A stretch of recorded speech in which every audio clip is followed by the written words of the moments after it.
अस्सलामुअलैकुम। Programme fact finding में दस्तद खलील के साथ मैं उसामा जाहिद आपकी खिदमत में हाजिर हूँ। नाज़रीन, आज के दिन के हवाले से कुछ अहम तरीन डेवलपमेंट्स और अहम तरीन खबरें हमारे पास पहुँची हैं। इसके अलावा आपको बताएं कि JIT की अंदरूनी कहानी की खबर वॉइस न्यूज़ ने 3 दिन पहले ब्रेक की थी। President voice news Asad Khalil साहब ने बाकायदा इसको एक्सपोज किया, लेकर चले इसको। उसके बाद बड़े बड़ी रेटिंग के दावेदार चैनल्स हैं इसके बाद पहुँचे और इस खबर को लेकर आए। लेकिन उस खबर के हवाले से कुछ अहम तरीन डेवलपमेंट्स, कुछ अंदर की कहानी आज प्रोग्राम में डिस्कस करेंगे। इसके अलावा कुछ अहम तरीन जो है लाहौर हाई कोर्ट में, सुप्रीम कोर्ट में हेयरिंग्स हैं। इसके अलावा एक लंदन में भगोड़ा पाकिस्तान का आदिल राजा, उसको भी गिरफ्तार कर लिया गया, उसके पीछे की क्या कहानी, तमाम तर मौजूदात पर बात करेंगे। सबसे पहले खलील साहब आपकी तरफ आएंगे, राना सनाउल्लाह के हवाले से और JIT का जो डिस्कशन है उस हवाले से क्या कहें? जी बिल्कुल, जिस तरह आपने बताया कि सबसे पहले पाकिस्तान का जो भी मेन स्ट्रीम मीडिया चैनल पे हमने खबर वो ब्रेक की, और एक वो स्क्रीन पे हम दिखा भी सकते हैं अपने नाज़रीन को, जो हमारे व्यूवर्स हैं दुनिया भर से देखते हैं पाकिस्तान में, तो उनको भी ये पता लग गया हो कि बड़े बड़े चैनल जो कल इस पे वो प्रोग्राम कर रहे थे। और हमने जब ये खबर ब्रेक की तो उसके अगले दिन यानी रात को राना सनाउल्लाह साहब जो वफाकी वज़ीर दाखिला है, उन्होंने हमारी खबर की तस्दीक की और तायद भी की। पहले हमारा जो वो प्रोग्राम है, अगर थोड़ा सा वो दिखा दें या लूप में अगर वो चल रहा है, तो उसके बाद फिर राना साहब का जो शॉट है, जिन्होंने हमारी वो खबर जो हमने ब्रेक की कि PTI के चेयरमैन ने जो JIT इस्लामाबाद में जब वो गए और वहाँ पे जो सेशन हुआ, वहाँ पे उनसे क्या सवाल जवाब हुए और उनके क्या आगे जवाब थे, वो पूरी कहानी हमने ब्रेक की। और उसके बाद राना सनाउल्लाह साहब वफाकी वज़ीर दाखिला ने इस चीज़ को अपनी प्रेस कॉन्फ्रेंस में किया, और उसके बाद एक और प्रोग्राम के अंदर उन्होंने एक बड़े चैनल के ऊपर इस चीज़ को ही, हमारी चीज़ को इंडोर्स किया। पहले वो राना सनाउल्लाह साहब का शॉट अगर है तो वो हम सुना देते हैं। फौज के सरबराह के खिलाफ, फौज के बतौर अदारा उन्होंने जो जो इल्जामात लगाए, जो जो घटिया बिलो दी बेल्ट गुफ्तगू की, उस सारी से उन्हें कन्फ्रंट किया गया, तो उन्होंने सभी बातों को तस्लीम किया। किसी जगह पे भी उन्होंने ये नहीं कहा कि ये तो मेरी ऑडियो नहीं है, मेरी वीडियो नहीं है। हर चीज को तस्लीम किया और साथ ही ये भी बयान दिया कि मेरे पास इन चीजों का कोई सबूत नहीं है, ये ऐसे मैंने इधर उधर से सुनी सुनाई बातें जो सारी कर दी। उनका ये सारा बयान जो है वो ज़ब्ते तहरीर में लाया गया, जिसके ऊपर अपने उन्होंने दस्तखत सब्त किए। ये एक जो है वो तफ्तीशी अमल के बाद एक मुस्तनद जो है, ये एक दस्तावेज है जो JIT जो इस मुकदमे में और दीगर मुकदमों में जो है वो तफ्तीश कर रही है, उसके पास एक जो है ये सबूत है। जी बिल्कुल, इसके बाद राना साहब ने एक बड़े चैनल के प्रोग्राम में भी यही बात जो इसको ऑलमोस्ट इसी तरह को दोहराया। अगर वो शॉर्ट है तो ठीक है, वरना मैं जो अंदरूनी कहानी जो हमने बयान की थी, बेसिकली 9 सिर्फ क्वेश्चन आपके सामने, इससे आपको अंदाज़ा हो जाएगा कि किस तरीके से कौम पूरी को बेवकूफ़ बनाया गया और जो उनके फॉलोअर है। पहला उनसे सवाल किया कि ये बेसिकली थाना रमना में इस्लामाबाद में जो पर्चा दर्ज है उस हवाले से JIT है, और उस JIT के जो सेशन है उसके अंदर DIG ऑपरेशन इस्लामाबाद और उनके साथ दीगर नुमाइंदे थे, और वहाँ पे उसकी रिकॉर्डिंग भी हुई, और वहाँ पे चेयरमैन PTI जो वहाँ पे गए और उनसे जो सवाल किए गए, सिर्फ 9 सवाल आपके सामने 1 मिनट के अंदर मैं डिलीवर करूँगा। उसमें पहला उनको सवाल किया था, क्या वीडियो क्लिप आपके यहाँ दिखाए? उन्होंने कहा जी हाँ। फिर उनको कहा कि दूसरा सवाल कि क्या आपके पास इन इल्ज़ामात का कोई सबूत है? तो उन्होंने कहा कि जी नहीं। फिर कहा क्या जनरल फैसल नसीर जो DGC हैं, major general Faisal Naseer DGC ISI के, क्या उनको आप बराह रास्त उन्होंने आपको धमकी दी? उन्होंने कहा जी नहीं। फिर उनसे कहा गया कि क्या तो फिर आपने इल्ज़ाम क्यों लगाए? तो उन्होंने कहा जी किसी ने मुझे बताया था। तो उनसे पूछा गया कि वो कौन है जो किसी की आप बात कर रहे हैं? उन्होंने कहा जी वो तो मैं भूल गया हूँ। अच्छा, अब अंदाज़ा लगा लें, अब एक साबिक वज़ीर आज़म और एक पार्टी के सरबराह जो है वो किस तरीके से हमारे मुल्क की सलामती के इदारों को, और प्राइम मिनिस्टर और जो है वज़ीर दाखिला, उन पर भी इवन के आते वहाँ से निकले और इधर आके 2 बंदे और ऐड कर दी। उन्होंने कहा जी वज़ीर आज़म और वज़ीर दाखिला भी शामिल है, एक बंदे की वो एविडेंस दे नहीं थी। आगे जी उन्होंने सवाल किया कि इल्ज़ामात के कोई शवाहिद या कोई सबूत, कोई एविडेंस? तो उन्होंने कहा जी नहीं, मेरे पास नहीं।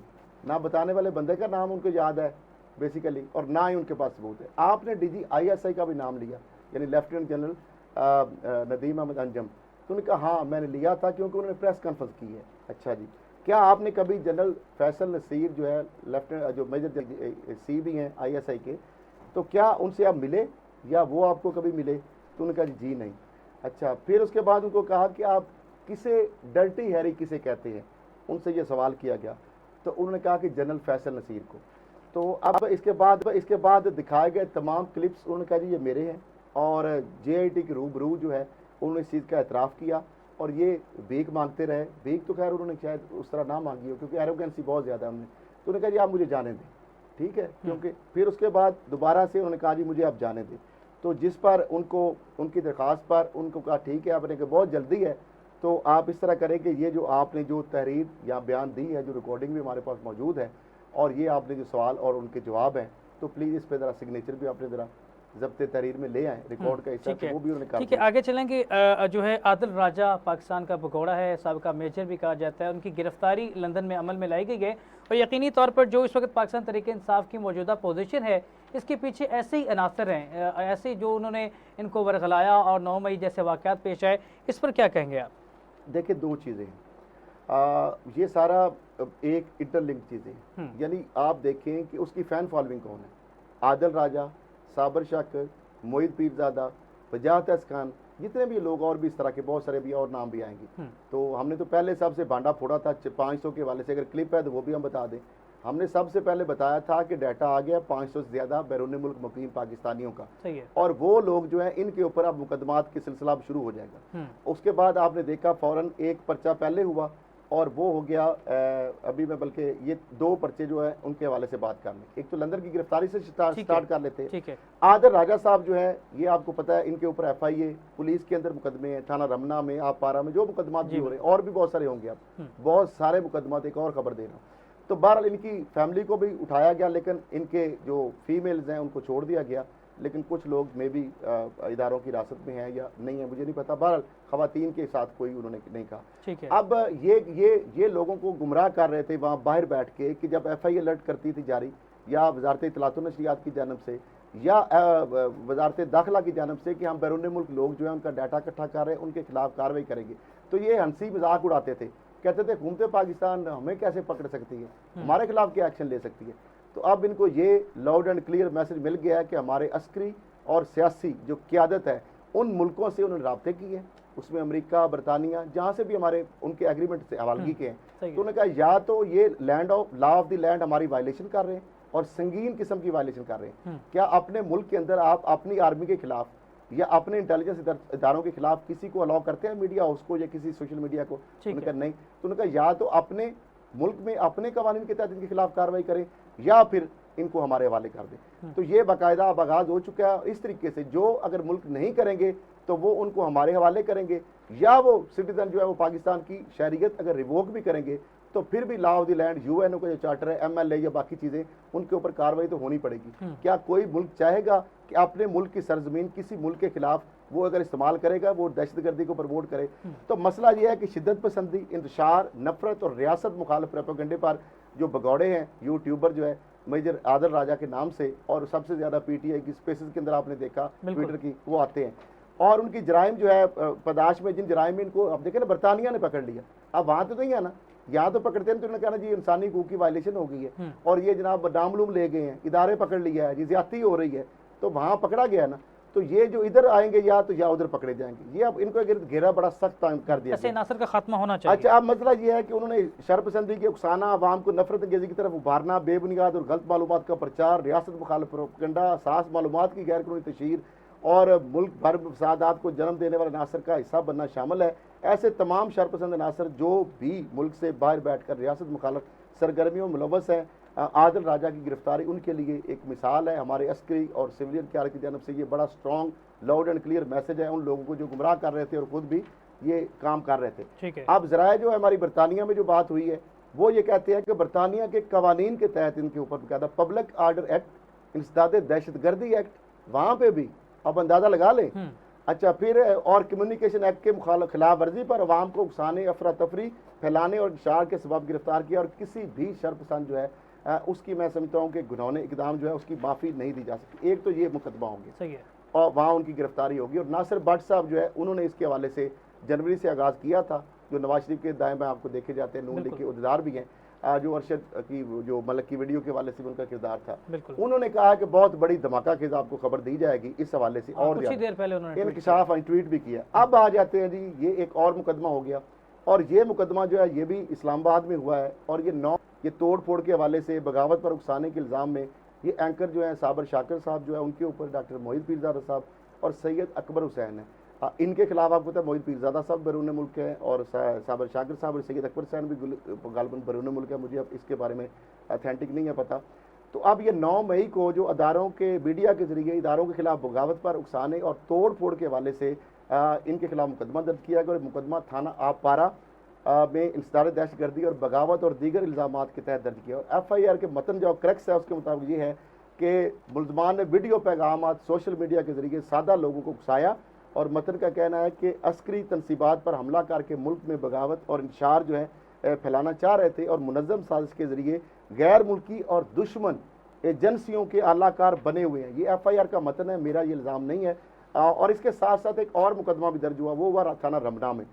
उसमें भी आदिल राजा के खिलाफ, उसके बाद वजाहत एस खान के खिलाफ, मोहित पीरज़ादा के खिलाफ और शहीन सबाई साहब, 4 लोगों के खिलाफ वो भी मुकदमा दर्ज हुआ है।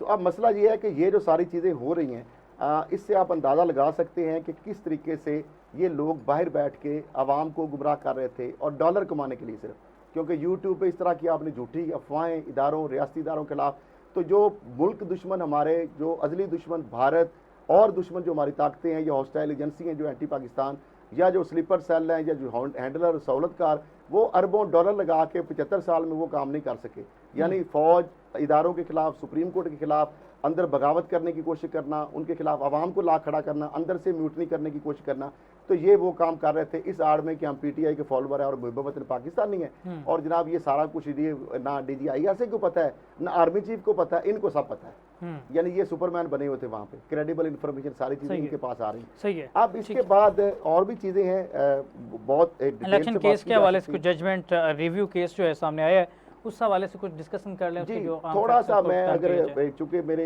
ये आज सामने आई है कि एक चेयरमैन नादरा तारक मलिक साहब के हवाले से भी बात कर लेते हैं। उनका इस्तीफा जो है, ये जब नवाज शरीफ की हुकूमत थी तो चौधरी निसार अली वज़ीर दाखिला थे, उस वक्त भी ये चेयरमैन नादरा थे, और उन्होंने एक भरपूर प्रेस कॉन्फ्रेंस की थी और ये उनकी लाइन टोन नहीं कर रहे थे। बेसिकली कुछ चीज़ें जो करना चाहते थे, मैनिपुलेशन वगैरह इंतखाबात के हवाले से और भी डाटे के हवाले से कुछ चीज़ें थी, तो उस पर इनको FIA ने और चौधरी निसार ने इल्ज़ाम लगाया और ये बैरून मुल्क चले गए थे। अगर वो इल्ज़ाम ठीक थे तो इनको बैरून मुल्क जाने के बजाय पकड़ना चाहिए था, और अगर वो इल्ज़ाम सही थे तो फिर अब इनको आते हुए जब आए उस वक्त पकड़ना चाहिए। इसका मतलब वो इल्ज़ाम गलत थे क्योंकि उन्होंने गैर कानूनी अहकाम मानने से इनकार किए। अब इनको जिस तरीके से बुलाया गया, अमेरिका में अच्छी खासी ये कर रहे थे, अब फिर नैब की जानब से वो नोटिस जो है कॉपी भी हम शेयर कर सकते हैं, स्क्रीन पे हमारे पास मौजूद है। अब नैब और FIA फिर पीछे लगा दिया गया है, और ये इल्ज़ाम उनके ऊपर है कि जनाब इन्होंने कोई डाटा की लीक की है। हालांकि जो state of the art NADRA का जो मैं समझता हूँ दुनिया में इस तरह का सिस्टम नहीं है, लेकिन बदकिस्मती ये है कि पाकिस्तान में जो अच्छा काम करता है ना, वो उसने पाकिस्तान डॉक्टर कदीर का देख ले क्या हमने हाल किया, बहुत बुरा। तो मसला ये है कि उनको अब फिर ये, या तो अगर हुकूमत ये चाहती है ये इल्ज़ाम ठीक है, या अगर पहले ठीक थे चौधरी निसार झूठ बोल रहे थे, अगर नहीं बोल रहे थे तो फिर इनको दोबारा उस सीट पे लगाना नहीं चाहिए था अगर ये करप्ट थे बकौल उनके। और अगर अब भी ये इल्ज़ाम नैब और FIA को पीछे लगा के और इनसे उदा छीन के आगे फिर उस्मान गनी जो पुराने चेयरमैन को नादरा को आपने लाना इलेक्शन में मैनिपुलेशन के लिए, ये और मसले करने हैं आपने, क्योंकि लिस्टें वगैरह इलेक्शन कमीशन सारी जगहों पे नादरा ही बेसिकली मेन जो है वो उसका सारा सिस्टम है, RTS जो भी आप बनाते हैं या जितनी भी चीज़ें करते हैं। तो लिहाजा मेरा ख्याल है, मेरी एक अपनी इतला हो सकती है कि नैब और FIA में जो चीज़ें हैं या तो उनको प्रूव करें, और उनको बैरून मुल्क जाने पे भी इस तरह का कह रहे हैं शायद कोई बैन लगाया जा रहा है या पाबंदी लगाई जा रही है। अब इसके साथ आ जाते हैं कि ये चीज़ें जो है ना, इस चीज़ को भी मद्देनजर में रखना चाहिए। बिल्कुल, आगे चलते हैं। अरशद शरीफ केस के हवाले से आम अच्छा, एक अरशद शरीफ के हवाले से भी, और दूसरा जो आपने रिव्यू एंड जजमेंट के हवाले से बात की है, इंतखाबात पंजाब में जो नज़रसानी के हवाले से उन्होंने कहा कि बाद में सुनेंगे, और रिव्यू एंड जजमेंट के हवाले से भी है। ये चीज़ें जो है ये चीफ जस्टिस साहब जो है उनकी जानब से ऑलरेडी आज प्रोसीडिंग में बहुत सारी चीज़ें नाज़रीन जान चुके हैं, तो मैं इसलिए नहीं चाहता। अब अरशद शरीफ के हवाले से आपने बात की, ठीक है। देखिए अरशद शरीफ के हवाले से बात है कि कल हमने बात की, उस पर आज भी मतलब तो उसमें बहुत अहम नुक्ते उठाए हैं चीफ जस्टिस साहब ने। एक तो उन्होंने कहा कि अब तक आपने स्पेशल GIT ने कुछ नहीं किया, और फिर आपने कहानियाँ सुना रहे हैं, कोई पेश रफ्त नहीं है। जब वो फैक्ट फाइंडिंग कमेटी कह रही जो कुछ उनको चीज़ें दे रही हैं, हुकूमत कह रही नहीं आ रही, और फॉरेन ऑफिस पर UNO के लेवल पे म्यूचुअल लीगल असिस्टेंस जो भी है, आप कीनिया के हुकाम से रब्ता करें और चीज़ों को गाड़ी के हवाले से और वहाँ के बंदों के बयान लें, और इसमें जो भी पेश रफ्त है। दूसरा उसके अंदर एक और अहम पेश रफ्त है, आपको जिस तरह हमने बताया कि उनकी जो वालदा हैं शहीद अरशद शरीफ, उनकी जानिब से वकील के जरिए एक दरख्वास्त दी गई थी कि उसमें सलमान इकबाल साहब, मुराद सईद साहब, फैसल वाडा और चौथे चेयरमैन पीटी, उनका नाम उन्होंने कहा था कि इन्होंने चूंकि दावे किए हैं कि अरशद शरीफ की जो शहादत है या कत्ल है उसके हवाले से इनके पास काफ़ी इन्फॉर्मेशन है, तो उन्होंने कहा था कि इनको शामिल तफ्तीश करने की हदायत की जाए। सुप्रीम कोर्ट ने वो दरख्वास्त मुस्तरद कर दी इस बुनियाद पर कि ये हमारा फोरम नहीं है। अगर आप ये समझते हैं तो इन्वेस्टिगेशन या इंटेरोगेशन का मामला है तो आप उस JIT को, स्पेशल JIT वहाँ पे दरख्वास्त दें, तो ये फोरम नहीं है। तो इसलिए इस बना पर वो दरख्वास्त मुस्तरद कर दी। इस हवाले से मुराद सईद का किरदार काफ़ी पुरस्कार समझा जाता है क्योंकि अरशद शरीफ का लैपटॉप और USB उनके पास। देखिए दो चीज़ें हैं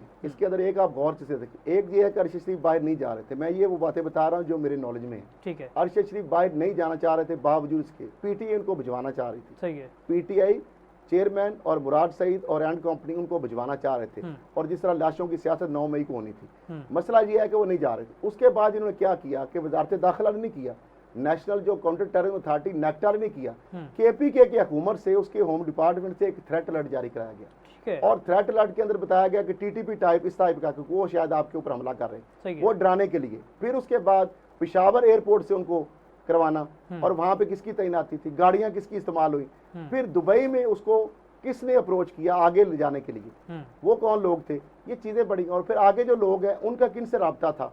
तो मसला ये है कि वो भी मामला ये है ताकि हमारी जो मौजूदा जो आर्मी चीफ हैं या DG ISI हैं, मैं ऑन ओथ कह सकता हूं कि उनका इस कत्ल में किसी हवाले से भी डायरेक्टली या इनडायरेक्टली कोई तल्लुक नहीं, लेकिन वो डालना इनके ऊपर था, डालना मकसूद इनके ऊपर था। क्योंकि मैं इन सारे मामलात में, मेरी सलमान साहब से भी बात हो रही, मेरी ISPR से भी, वकी इदारों से भी, जब ये सारे मामला चल रहे थे, मैं इस चीज़ के अंदर बहुत सारी चीज़ों को मुझे पता है, चीज़ों का बहुत सारे मामलात का पता है, लेकिन मैं यहाँ तक ही रखना चाहता हूँ कि बात यह है कि अगर JIT या सुप्रीम कोर्ट को पूछेगी, जो चीज़ मेरे पास भी होगी मैं उनको बताऊँगा, क्योंकि हमारा भाई है और उसके जो भी कातिल हैं उनको कैफरे किरदार तक पहुँचना चाहिए। उसने तो हर बर्फीले इलाकों में भी गया है, उस भाई ने उसकी अपनी शहादत, वालिद उसका फौजी, और वो जिस तरीके से पाकिस्तान की जंग लड़ रहा था और पाकिस्तान का परचम थामा हुआ था, हर अगली बाजों पे, मोर्चों पे वो होता था। तो मसला ये है कि फ़ौज को भी उससे प्यार है और उसको भी फ़ौज से प्यार था, और हमारे इदारे जो हैं ISI या फ़ौज जो है वो कभी ऐसी सोच भी नहीं सकते। तो ये बेसिकली हमारे इदारों को बदनाम करने के लिए ये भी एक सारा प्रोपेगेंडा था। असल कहानी जब आएगी की भीड़ छिड़ गई, मैं बताना नहीं चाह रहा, क्योंकि ये हमारे जो इदारे हैं, जो JIT है, वो जब कभी आएंगी चीज़ें सामने तो ये रिकॉर्ड पे मेरा रख लीजिएगा। तो ये यहाँ पे लाशें भी बेची जाती हैं। चलें ठीक है, आगे आप उसके बाद इमरान रियाज साहब के हवाले से भी आज हेरी लाहौर हाई कोर्ट के चीफ जस्टिस साहब के पास, IG साहब को आप पता, तमाम एजेंसी से, वजारत दिफा से, बाकी जो इदारे हैं इंटेलिजेंस, उनसे भी उनको कहा है कि ब्रिज के तौर पर काम करें। उनके वालिद की 2 दिन पहले और वकील के साथ IG साहब से भी मीटिंग हुई, और बहरहाल ये कोशिश की जा रही है। तो इस हवाले से चूँकि अब टाइम हो रहा है रिपोर्ट का, द राइज एंड फॉल, पहले वो देख लेते, उसके बाद बहुत बड़ी बड़ी खबरें हैं, आगे जाके वो भी बताएंगे। जब चाहा मजहबी टच दिया, बैरूनी मालिक प्रोपेगेंडा हिट किया। मेरा ज़मीर गवारा नहीं करता कि मैं इस कार्रवाई का हिस्सा बनूं।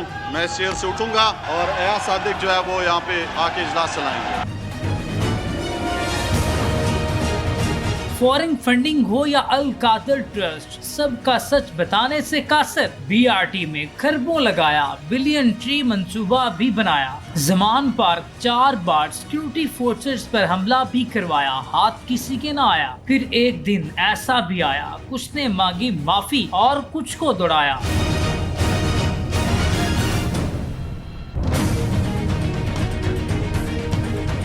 बेचारी आवाम फिर रुल गई, तब्दीली किथे टुर गई।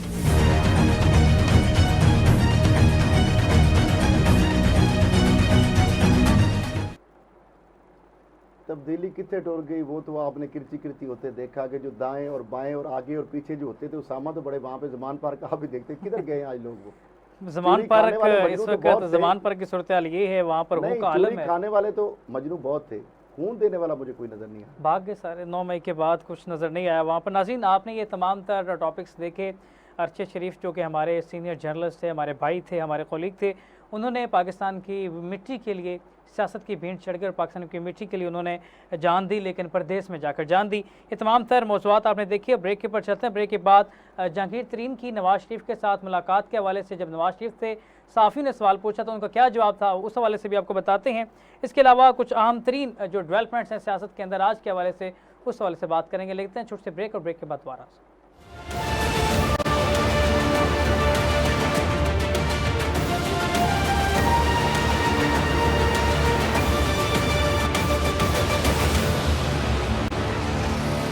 बैक नाज़रीन। सियासी मुलाकातों में तेज़ी देखी जा रही है। जहांगीर खान तरीन की नवाज शरीफ के साथ मुलाकात के हवाले से कुछ खबरें आ रही थी, लेकिन नवाज शरीफ साहब से जब इस हवाले से सवाल पूछा गया तो उन्होंने तरदीद कर दी। इस हवाले से असद खल साहब आपकी तरफ आएंगे। क्या लगता है आपको कि नवाज शरीफ से कोई जहांगीर तरीन की मुलाकात हुई होगी? देखें, आपको याद होगा और नाज़रीन जो हमारा प्रोग्राम देखते हैं, हमने कहा था ये मुलाकात से रोका गया है और दूसरा ये भी बताया था कि ये मुलाकात खुफिया भी हो सकती है और ये खुफिया मुलाकात का बहाना ही था। नवाज शरीफ यहाँ आ नहीं सकते, अभी तक जो सूरत है नहीं यहाँ पे, और जहांगीर तरीन साहब को अगर मुलाकात की आई हुई है मुलाकात तो ज़ाहिर बात है लंदन जाना पड़ेगा। सही है।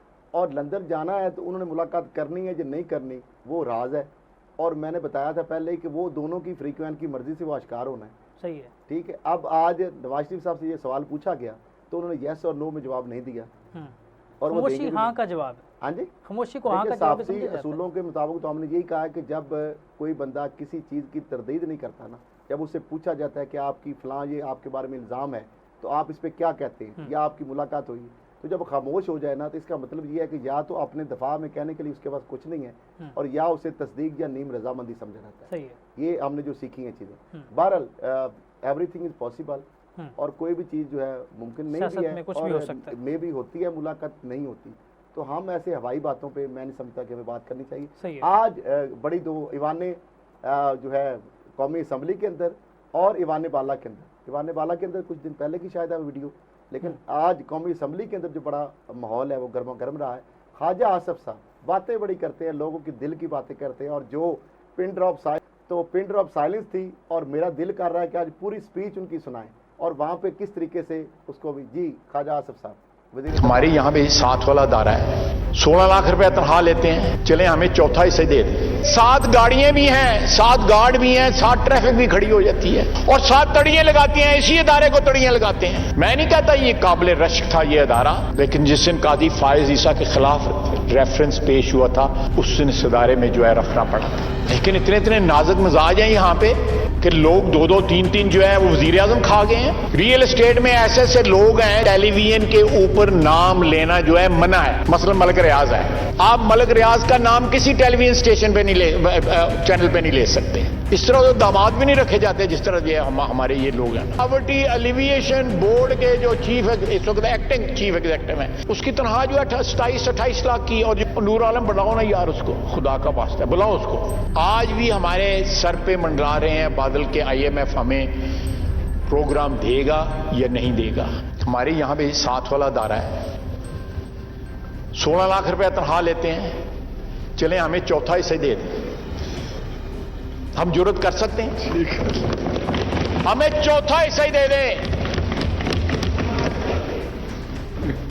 और ये 7 गाड़ियां भी हैं, 7 गार्ड भी हैं, 7 ट्रैफिक भी खड़ी हो जाती है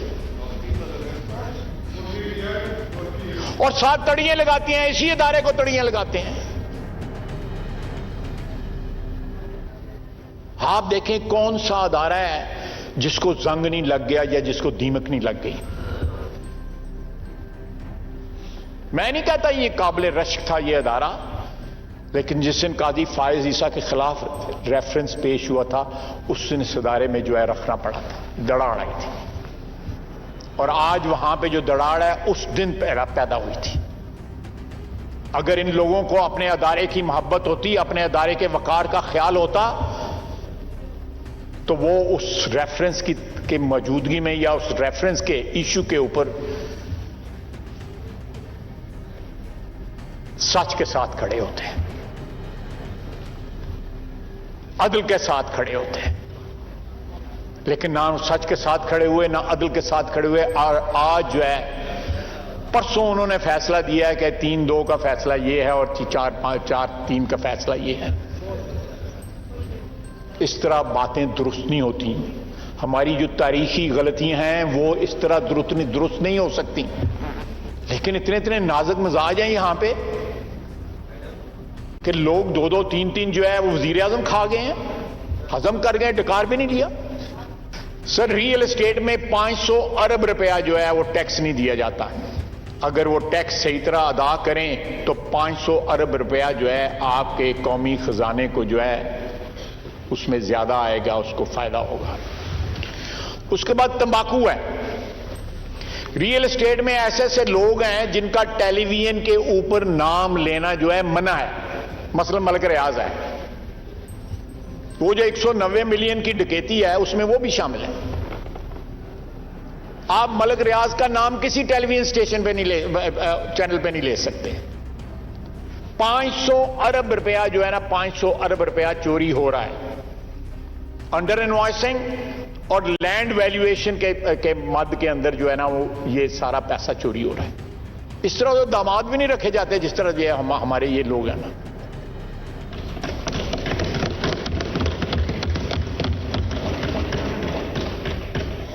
मैंने आपको एग्जांपल दिया है कि पॉवर्टी एलिविएशन बोर्ड के जो चीफ, इस वक्त एक्टिंग चीफ एग्जीक्यूटिव हैं, सीईओ वहां पे, उसकी तनख्वाह जो है 27-28 लाख की, और जो जगह खाली है वहां पे जो पहले शख्स था वो 35 लाख रुपए तनख्वाह। ये गुर्बत मुकाने वाली ऑर्गेनाइजेशन है, गुर्बत मुकाने वाली ऑर्गेनाइजेशन है। नूर आलम बुलाओ ना यार उसको, खुदा का वास्ता बुलाओ उसको। इतनी अच्छी कल तकरीर तुमने की, बुलाओ उसको, करो ड्राई क्लीन उधर उसको पीएससी में, पूछो तो सही उससे। हमारे यहां पे गुर्बत मकाओ के लिए या गुर्बत खत्म करने के लिए जो है, जो ऑर्गेनाइजेशंस जो हैं, उन्होंने गुर्बत तो नहीं मकाई, गुर्बत तो खत्म नहीं की, लेकिन उनके चीफ ऑपरेटिंग ऑफिसर और चीफ जो सीईओ और सीओओ जो हैं, चीफ एग्जीक्यूटिव ऑफिसर और चीफ ऑपरेटिंग ऑफिसर, उनकी 35 लाख रुपया तनख्वाह है, और वो अपनी पोजीशंस को प्रोटेक्ट करने के लिए उन्होंने स्टे ऑर्डर्स लिए हुए हैं। जनाब वाला, ये मुल्क जो है इसका एक एक बाल जो है वो कर्जे में जकड़ा हुआ है, और आप पॉवर्टी एलिविएशन के लिए जो ऑर्गेनाइजेशंस बनाते हैं उनमें ये इतनी इतनी तनख्वाहें देते हैं, क्या किसी को पता है? ये सारे जो बोर्ड्स बने हुए हैं मुख्तलिफ गवर्नमेंट ऑर्गेनाइजेशंस में, वो अपनी तनख्वाहें, अपने पर्क्स जो है खुद डिसाइड करते हैं, और एक लूट मार का बाजार जो है वो गर्म है। उसके बाद टोबैको है, 240 अरब रुपया चोरी हो रहा है। दो कंपनीज जो दोनों फॉरेन कंपनीज हैं वो 99% टैक्स पे कर रही हैं, और बाकी तमाम कंपनियां जो 40% हैं वो 1% टैक्स पे कर रही हैं, और वो लोग हमारी पार्लियामेंट में पहुंच चुके हुए हैं। ये टैक्स ना देने वाले या जो टोबैको की इंडस्ट्री में इलीगली गैर कानूनी तौर पे इन्वॉल्व हैं, जो डाका, इतना बड़ा डाका जो है हमारे टैक्स पे पड़ रहा है, अवाम के ऊपर पड़ रहा है, वो लोग पार्लियामेंट में मौजूद हैं, मेंबरान हैं। आपको भी पता है, आप मुझसे बेहतर जानते हैं। यही हाल है ना डेप्टी स्पीकर साहब। उसके बाद आप आ जाएं ऑटोमोबाइल और टायर्स में 50 बिलियन का जो है ना वो टैक्स चोरी है, 50 अरब रुपए की। आज भी हमारे सर पे मंडरा रहे हैं बादल के IMF हमें प्रोग्राम देगा या नहीं देगा। एक न्यूक्लियर पावर, एक नाकाबिले तस्खीर दफा, बैरूनी दुश्मनों के अगेंस्ट हमें कोई खौफ खतरा नहीं है अल्लाह के फजल से, लेकिन जो अंदरूनी हालात हैं हमारे इकोनॉमी के, फाइनेंशियल हमारे जो हालात हैं, वो सबसे बड़ा खतरा है हमारा, सबसे बड़ा खतरा है। हमें कोई बाहर के दुश्मन से, हमारे सरहदों पे जो हमारे अफवाज खड़ी हैं वो, और हमारी फिजाओं के जो, हमारे पानियों की जो डिफेंड कर रहे हैं, वो डिफेंड कर सकते हैं, और उन्होंने किया है। लेकिन ये इकोनॉमी को जो अंदर जो हम दुश्मनी जो है अपने मुल्क के साथ कर रहे हैं, जिनमें तमाम तर अदारे शामिल हैं, तमाम तर, कोई ज्यादा कोई कम, और उसका ब्रंट जो है वो हम ले रहे हैं, हम सियासतदान ले रहे हैं। जी नाज़रीन, ये तो बातें आपने सुनी, और इसके अलावा उन्होंने और भी एक दो बातें की थी। वो ये थी कि उसमें उन्होंने कहा था कि जो तालीम दे रहे हैं, जो प्रोफेसर हैं, वो डाकुओं में तालीम दे रहे हैं, और उनको जब उनको रिटायर किया जाता है तो वो स्टे ले आते हैं, और डाकू तो उन्होंने साथ वज़ीर तालीम जो राना तनवीर को बैठे हुए इशारा करके उनका ठीक है, उन्होंने सरबात पे सारा लाया।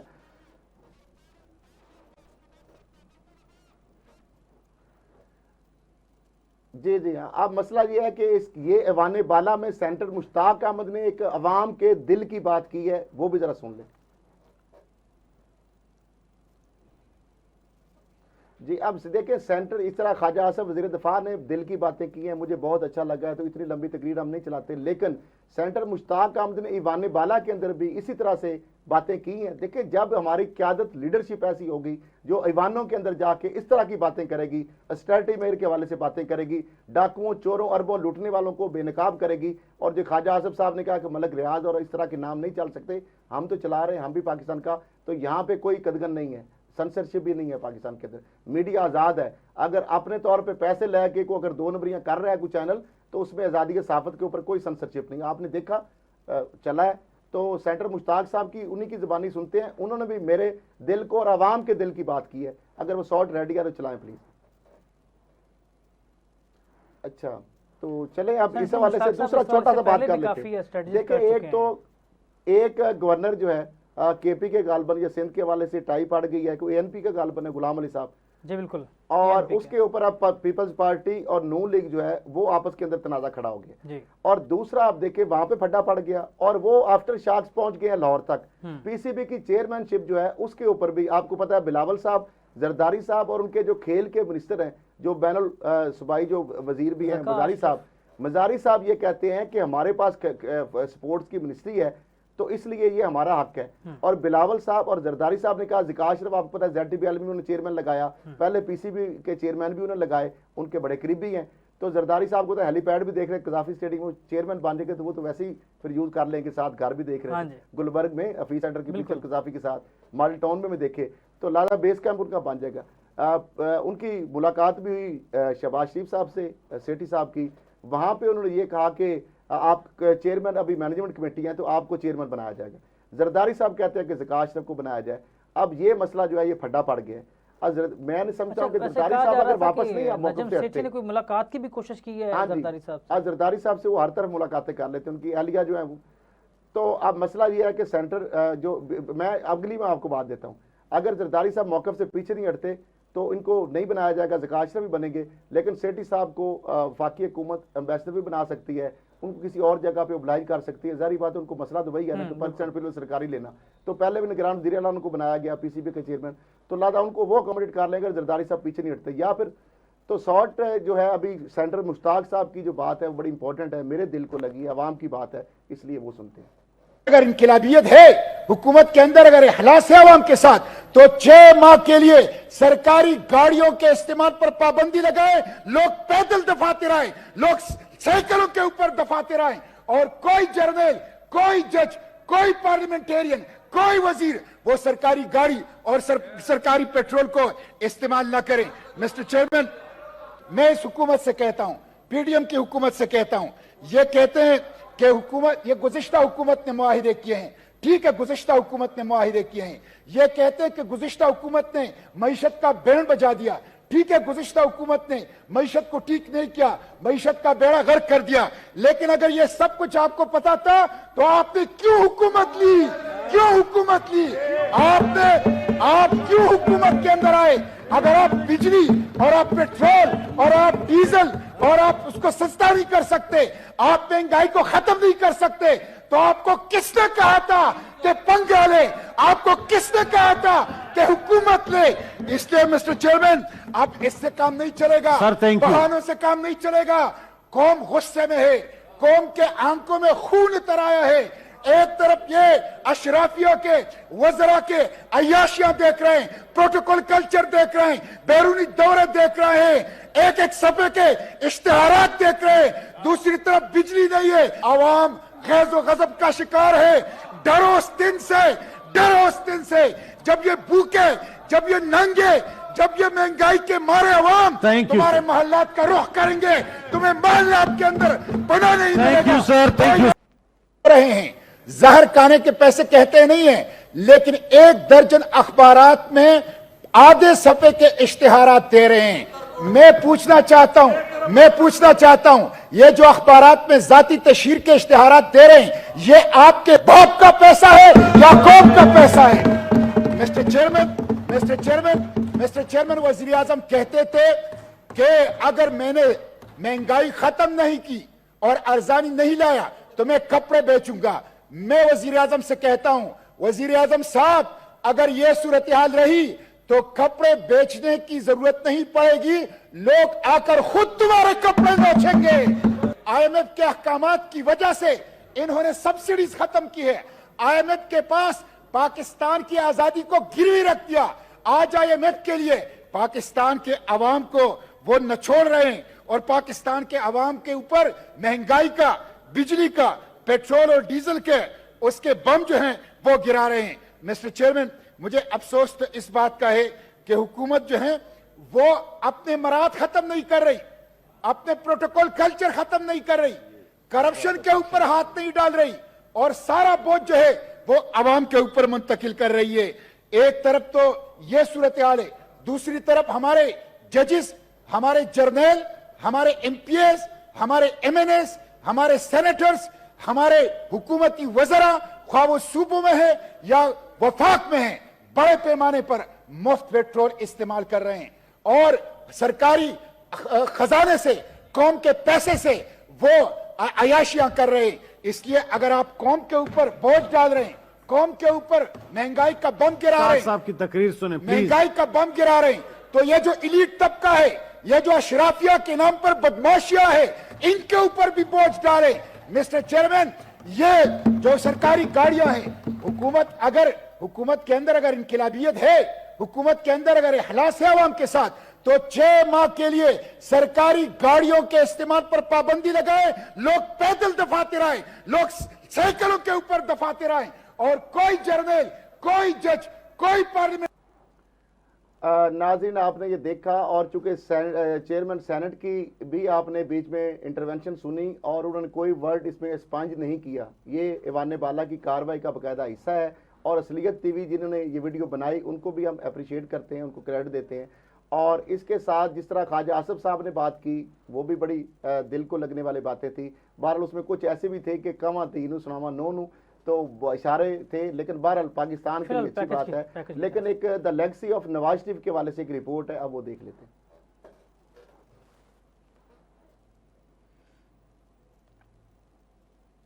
वो डटा रहा, वो लड़ता रहा, कभी रहा मजमों में तो कभी अकेला रहा, इक्तदार भी देखा और इंतहा भी देखी, सीना दहक रहा हो तो कोई क्यों चुप रहे, क्यों ना चीख चीख कर गला छीन ले कोई। नवाज शरीफ को किस बात की सजा दी गई है? इल्जाम तक नहीं है तो फिर किस बात के लिए उन्हें निकाला गया? नवाज शरीफ के खिलाफ एक फैसला क्यों आया? मुंतखब वज़ीर आज़म जो है उसको क्यों निकाला गया? और किस लिए क्यों निकाला मनसब से? नवाज शरीफ को क्यों निकाला गया? क्यों निकाला? मुझे क्यों निकाला पूछना चाहता हूँ, क्यों निकाला? आपको कोई वजह समझ आती है माकूल निकालने की? क्यों नवाज शरीफ को निकाला गया? बोलो, क्यों निकाला गया? नवाज शरीफ को फिर क्यों निकाला गया? क्यों निकाला गया? किस बात से निकाला गया भाई? क्यों भाई, क्यों? गुजरांवाला के आवाम क्यों निकाला गया? नवाज शरीफ को बताओ कि नवाज शरीफ को क्यों निकाला? नवाज शरीफ को आपने क्यों निकाला? नाज़रीन, ये भी रिपोर्ट आपने देख ली और इसके साथ साथ आप देखें कि रशियन ऑयल आ गया, बहुत अच्छी बात है। कुछ खुशखबरियाँ भी आ रही हैं, अच्छी खबरें भी हम आपसे शेयर कर रहे हैं। एक तो 2 दिन के अंदर डॉलर जो है उसकी कीमत में 10 रुपये मार्केट में कमी हुई है, बहुत खुशाइंद बात है। रशियन ऑयल जो है उसके वजह से कीमतों में बहुत कमी होगी और सारी ओवरऑल पूरे पाकिस्तान पे उसका इम्पैक्ट आएगा, प्रोडक्शन की कास्ट कम हो जाएगी। बिल्कुल असद खल साहब, आगे चलेंगे, यहाँ पर बात करेंगे TLP की एक मुज़ाकराती टीम हुकूमत के साथ है पाई और TLP ने उसकी बाकायदा तरदीद कर दी है। अब इजलास जो उनका मार्च है वो आज खारगी में पड़ाव करने जा रहे हैं, इस हवाले से आपके पास क्या अपडेट है? देखिए, एक तो ये है कि आपको अभी 2-3 दिन बाद सानिया मॉडल टाउन भी आने वाला है, 9वीं 10वीं उसकी बरसी आ रही है और जिस तरीके से यही लोग थे वफाक और सूबे में इन्हीं की हुकूमतें थी और जिस तरीके से नहते लोगों को उन्होंने भी, कोई नहते लोग थे, खवातीन थी, उनको गोलियां मारी गई, शहादतें हुई, 100 बंदों को गोली जख्मी कर दिया, लेकिन उनका कोई पुरसाने हाल नहीं। वो अभी तक वो मामला इंसाफ मांग रहे हैं। देखिए, ये जो हुकूमत ने खुद वफाकी हुकूमत ने कमेटी बनाई वज़ीर दाखिला की सरबराही में मुज़ाकरात के लिए, लेकिन अभी जो मनाजर हमें देख रहे हैं जिस तरह खंदकें खोदी जा रही हैं और जिस तरीके से वहाँ पे बैरियर लगाए जा रहे हैं और जिस तरह खबरें आ रही हैं सोशल मीडिया के जरिए कि वो गाड़ियों में बंदे सिविल में, और जो उनके इल्ज़ामात सामने आ रहे हैं कि हमारे जो कारवां के अंदर या लॉन्ग पाकिस्तान बचाओ मार्च के अंदर जो कराची से चलकर इस्लामाबाद के करीब पहुँचने वाला अभी थोड़ा पीछे ही है, तो जिस तरीके से वहाँ पे खंदकें खोदी गई उसकी तस्वीर जो है जो शेयर की हैं उन्होंने कि सराय आलमगीर और जेलम को मिलाने वाला जो जीटी रोड है वहाँ पे खंदकें खोद दी गई और हर तरह से ट्रैफिक जो है उसको मुकम्मल बंद कर दिया गया है, और रेलवे पुल जो है उसका भी जो देव व्हीकल है वो दरवाज़ा वो बंद कर दिया गया है। और इसके साथ साथ अभी जो बात की आपने के तरीके लबैक पाकिस्तान के हवाले से जानिब से डॉक्टर शफीक जो है उनकी क़यादत में जो 5 रुकनी कमेटी है, आप कह रहे हैं कि उन्होंने वज़ीर दाखिला ने जो कमेटी की क़यादत कर रहे हैं एक तरफ से और उधर से, आप ये कह रहे हैं कि उन्होंने कहा है कि हम कोई मुज़ाकरात नहीं करने जा रहे। बिल्कुल, आपके पास क्या खबरें इस सवाल? मेरे पास जो आई हैं ये खुफिया इनका कुछ हुआ था, लेकिन कुछ मुज़ाकरात की जो लिस्ट तैयार की है टीएलपी ने, टीएलपी के साथ जो तमाम तर मुज़ाकरात हैं उनमें सोशल मीडिया ब्लैकआउट के हवाले से उनका मुतालबा था कि सोशल मीडिया ब्लैकआउट ख़त्म किया जाए। इसके अलावा जो डॉक्टर आफिया सिद्दीकी की रिहाई के हवाले से, क्योंकि इससे पहले सेंटर मुश्ताक अहमद साहब उनकी मुशीरा को मुलाकात करवा चुके हैं, तो उस पर आकर हुकूमत ने कहा कि फ़िलहाल ये हमारे कंट्रोल में नहीं है कि हम डॉक्टर आफिया सिद्दीकी को ला सकें। तो मेरे ख्याल में ये सबसे बड़ी बेहसी भी है हुक्मरानों की, और इसी पर आकर मुज़ाकरात का जो है पीछे पेट्रोल की कीमतों का भी गालबन उन्होंने 8 रुपए को मुस्तरद कर दिया था। 8 रुपए को मुस्तरद किया और हुकूमत ने ऑलरेडी ऐलान कर दिया कि 30 से 40 रुपए। ये तो उनके वजह से कम अज कम आवाम को रिलीफ मिल रहा है और हुकूमत अगर कम अज कम कर रही है, लेकिन एक तरफ में ये है कि इनको भी कानून अपने हाथ में नहीं लेना चाहिए, और अगर हुकूमत अमन जो मार्च है उसको मतलब मुश्तिल करती है, लेकिन उसके बावजूद मुश्तिल नहीं होना चाहिए, और ये रास्ते बंद कर एक तरफ आप मुज़ाकरात की दावत कर रहे हैं, या तो आप मुज़ाकरात ना करें।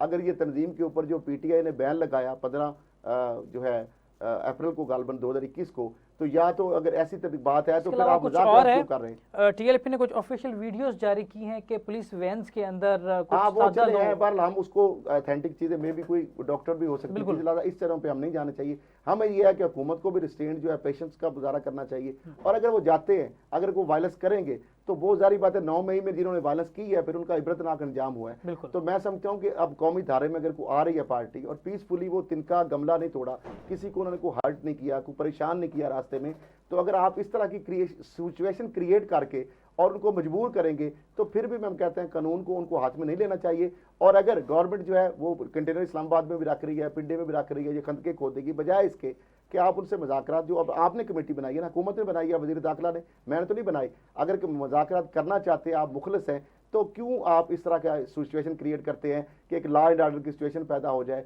और अगर को हमारे लॉ इन्फोर्समेंट एजेंसीज के किसी को नुकसान होता है वो भी हमारे हैं और ये भी हमारे हैं। देखें पाकिस्तान का जो प्रियम्बल है, कॉन्स्टिट्यूशन ऑफ पाकिस्तान जो है, कुरान और सुन्ना और कलमे की बुनियाद पर दुनिया की वाद रियासतें कायम हुई है। उन अगर नारा लगा रहे हैं तो मेरा ख्याल लगाना तो कोई जुर्म नहीं है, लेकिन तहापसंदी की अगर बात करें और करें तो फिर हुकूमत समझ आती है, या कोई तोड़ फोड़ करे।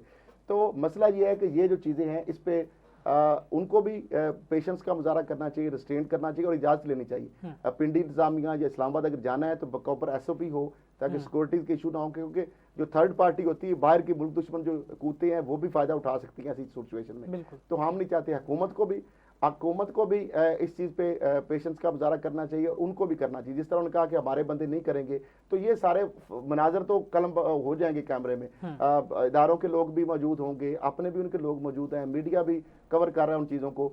तो मैं समझता हूँ कि नया साना माल्टोन प्लीज़ हुकूमत को रिपीट नहीं करना कि वही किरदार है तो 2-3 दिन बाद वो आ रहा है तो फिर ये ना हो कि वो दोबारा पुरानी फुटेज चलानी पड़े। तो मैं समझता हूँ कि ये चीज़ जो है ना इस पे हुकूमत को थोड़ा, अब चूंकि द लेगेसी ऑफ भुट्टो के वाले से एक रिपोर्ट भी है तो वो हम देख लेते हैं। रोटी कपड़ा और मकान का नारा, रोटी कपड़ा और मकान मांग रहा है हर इंसान। वो भुट्टो की तरह निडर थी, वो जुर्रत की एक मिसाल थी। हम जेलों से नहीं डरते हैं, हम सजाओं से नहीं डरते हैं। पाकिस्तान पीपल्स पार्टी हमारी इज्जत है, पाकिस्तान पीपल्स पार्टी हमारी पहचान है। और जाले के अंदर थी वो दिलों की सिकंदर थी। जी नाज़रीन, टाइम थोड़ा जी उसामा। जी बिल्कुल, इस वाले से असद खल साहब ने जिस तरह से आज की खबरों पर डिस्कस किया, आज की बड़ी खबर तो यही है कि TLP इस वक्त इस्लामाबाद की जानब गामजन है, आज के पड़ाव खारिया में करेगी। और साद हुसैन रिजवी ने वाज़ेह तौर पर अपने कारकुनों को पैगाम दे दिया है कि कोई भी कारकुन मुश्तइल नहीं होगा, पुरअमन मार्च होगा, और हुकूमत से अगर हम मुज़ाकरात करते हैं तो बाकायदा तौर पर अनाउंसमेंट जो है वो कर दी जाएगी। और इसके अलावा उन्होंने कहा है कि हमारे पास कुछ खबरें आ रही हैं कि कुछ सादा लोग जो आवाम है उनको हमारे मार्च के अंदर दाखिल करके इस पुरअमन मार्च को ख़त्म करने के लिए इसके खिलाफ बाकायदा तौर पर प्रोपेगेंडा किया जा रहा है, जिसकी हम सख्त मजम्मत करते हैं। इसके अलावा हुकूमत से उन्होंने मुज़ाकरात किए हैं कि डॉक्टर आफिया सिद्दीकी को वापस पाकिस्तान लाया जाए, पेट्रोल की कम जो 8 रुपये कीमतें हैं उसको मुस्तरद करते हैं। इसके अलावा और भी बहुत अहम तरीन जो अवामी फैसले हैं वो किए गए हैं। इसके अलावा साद हुसैन रिजवी अवामी तौर पर बड़े मकबूल तरीन लीडर बनकर उभरे हैं। इस पर मजीद अगले प्रोग्राम में इस हवाले से डिस्कस करेंगे। फिलहाल अपने मेज़बान उसामा ज़ाहिद को दीजिए इजाज़त। अल्लाह निगहबान।